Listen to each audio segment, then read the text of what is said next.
afternoon. Well, why do I even say good afternoon? Because I don't know what time you're watching this, but hello, my name is Michaela Selway. I am a PhD student at the University of Tübingen.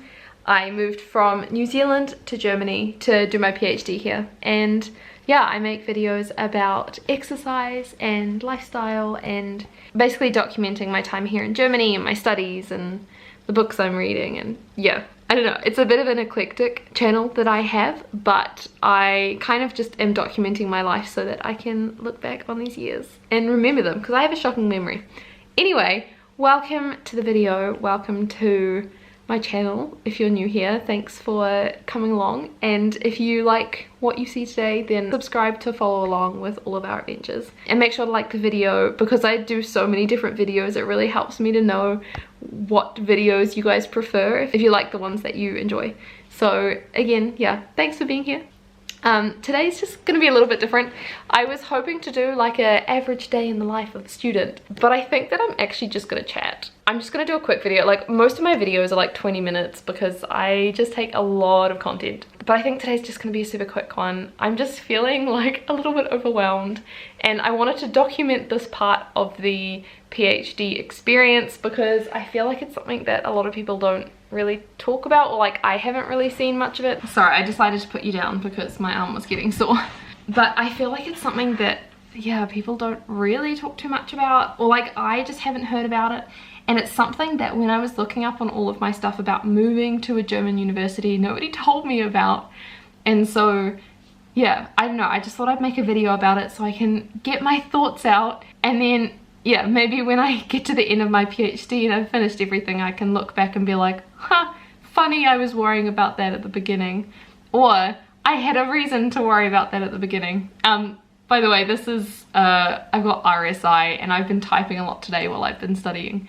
So if you see that, that's why. If you've got any tips on how to regulate this while I'm studying, I would really appreciate it, because everyone that I've talked to is just like, oh yeah, you just have to deal with it. So yeah, now that we've talked about that. So I have been at the university now for 2 months, or almost 2 months. What's the 15th? So in 2 days, it's 2 months since I started my PhD. And I've just felt like so out of place. And I really hate saying that because I'm so appreciative of where I am, and like, it's my dream university in the sense of it's in Germany and my supervisors are incredible, and the few people that I've met in the department are really lovely, and I came at a terrible time because it's currently a semester break and I started like 2 weeks before the end of the semester. So really it was my fault in choosing a bad time, but overall it was like, I don't know, like I've really enjoyed being here, and so I don't want to complain, but at the same time I think the only way to really appreciate a situation is to acknowledge that it has faults, and to acknowledge that like it's not always perfect. And like I've talked about self-sabotage and imposter syndrome and all that in like a previous video, I can link it up the top. And I was really feeling like that because I felt like I wasn't meeting anyone, and everyone that I have met who's doing a postdoc at the moment or as a research assistant has come from like Cambridge on full scholarship, or Princeton, or like all of the big universities. And not that Tübingen isn't a big university, and not that University of Auckland, where I've done my previous studies, is bad. It's just like it's just different.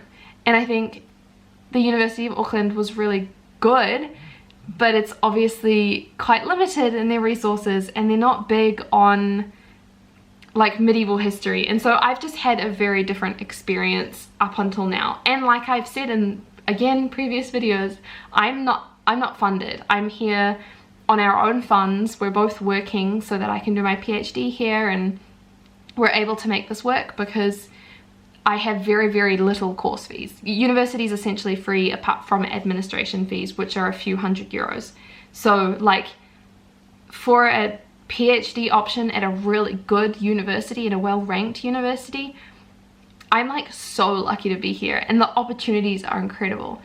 But I felt so out of place, and like the one person that I've made really good friends with is leaving the country in like 3 weeks because his program's almost done. And yeah, I don't know. Anyway, we've started up this like Monday night dinner thing with some people in the medieval department, and it's just like I said, research assistants and postdocs. One person has recently finished his PhD, but they're all in the medieval department, and I got invited because I kind of met somebody who knew the group. So I have been going, I think 2 or 3 times, and then last night we just got onto the topic of what it's like attending a university either in the States or the UK or in Europe.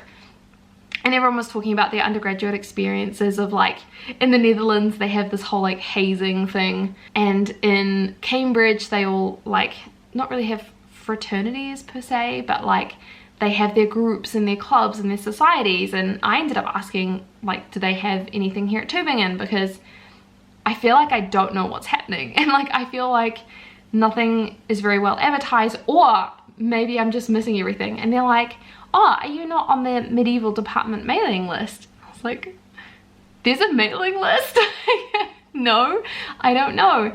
And it turns out that I've been missing like all of these events and meetings because I just hadn't been put on the mailing list. And part of it is that I'm not on a grant that's organized by either the university or a funding body that then like organizes all of this for you, and like puts you, like one of the grants that somebody was on put them on a retreat for a weekend so that they could all, everyone on the grant could get to know each other. And yeah, I'm like, that's not my experience. And so I kind of came in the middle of a semester and I didn't really get the full orientation or initiation, and I kind of just apparently missed out on that step.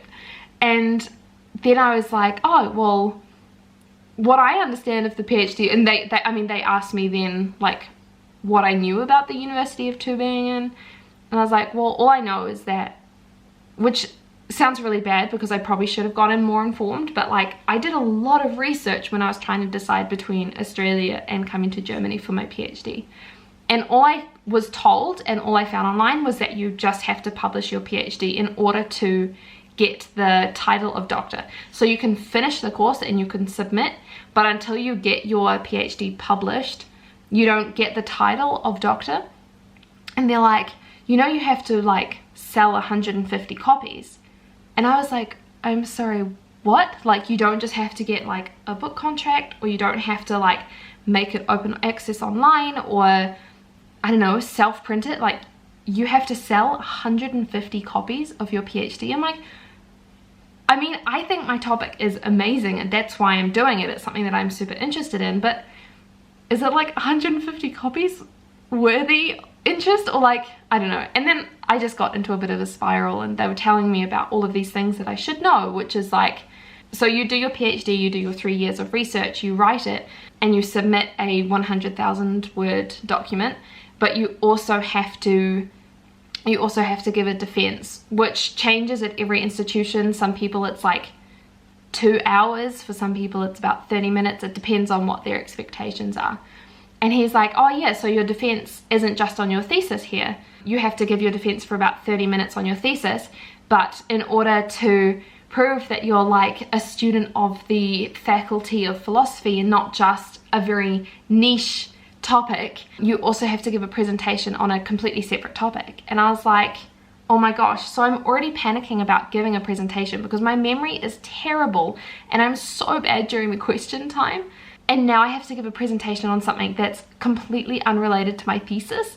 And it can be anything in the Department of Philosophy, like it could be theology or sociology or like a completely different era of history. And so I'm sure that I'll be able to do it, but it was just such a curveball of like, oh my gosh, there's all this stuff that I just didn't know about, and I felt like I've just walked into this program thinking I knew everything that I needed to do, and there's just so much more that I didn't know about. And then I also, one of the things that I was really excited about PhD is that there's no more grades, in the sense of you just have a pass or a fail, which was something that I was really looking forward to, because it's something that I've always been most anxious about.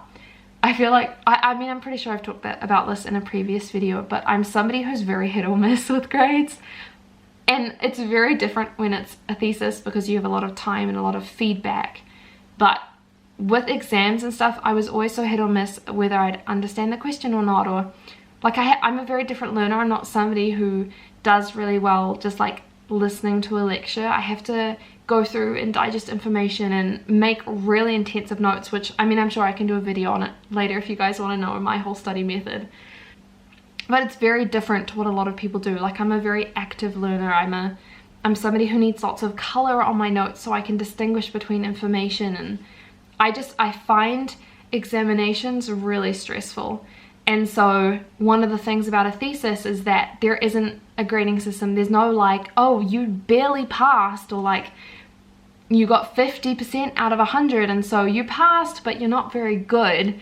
And so I was really excited for that because that's what most institutions do. I know that in the States, in the UK, in New Zealand, I'm pretty sure in Australia, it's all just like a pass or a fail. And then I was talking with these people and they're like, oh no, in Germany it's still got the grading system, so it's a grading system of 5 to 1. And they're like, and not only that, but so you can pass from a 4 upwards. And they're like, but if you get a 4, it means like you've barely passed and you're probably not going to get a job afterwards. And so now I'm panicking about, well, this was last night, now I was panicking about like, oh my gosh, so now I'm still in this really stressful grading system, which is fine, I just didn't know about, and so I didn't really mentally prepare myself for it. And it was the whole like, okay, so now not only do I have to pass, I have to be aiming for at least a 2 or higher if I want any kind of academic job after my thesis. And so I've got to get a good enough grade, I've got to somehow become friends with a publishing company, well, or somebody who knows somebody who works from a publishing company, so that I can publish my thesis afterwards and get a book contract, which is all good because it will make it easier to get a job afterwards in academia. And I wanted to try and get a book contract, but it just felt like there was so much more pressure. And I don't know, I guess I just was stressing that it was a whole bunch of information that I wasn't expecting, and yeah, I'm sure it'll be fine, but it was just a lot of information that I wasn't expecting, and it just felt like a bit of a curveball. So I've kind of spent today researching these things, and like I've been doing my work and my studies and everything, but just trying to get my head around it, because if I can get my head around it, then I know that I'll be fine because I have all of the information in front of me. But it was just getting these curveballs while just at like a social dinner that made me panic. So if you didn't know this about the German system, well, here you go. Learn from my mistakes. If you want to do a PhD in Germany, there's a lot more to it than just writing a thesis. Anyway, enough about the rant. I hope that you enjoyed this video, and that if you are somebody who is looking at doing a PhD, sorry, Luke just got back home. But if you are somebody who's in this situation, hopefully my mistake has helped you learn before you get into this. But yeah, it's just kind of where things are at, and I'm sure there'll be more updates later as I look into it more, and I'll like include information because I can't be the only person who didn't know about all this stuff. But anyway, thanks for listening if you've sat through this whole video, and have a wonderful evening or day or wherever you are in the world at whatever time you're watching this, and I will see you with another video soon. Bye.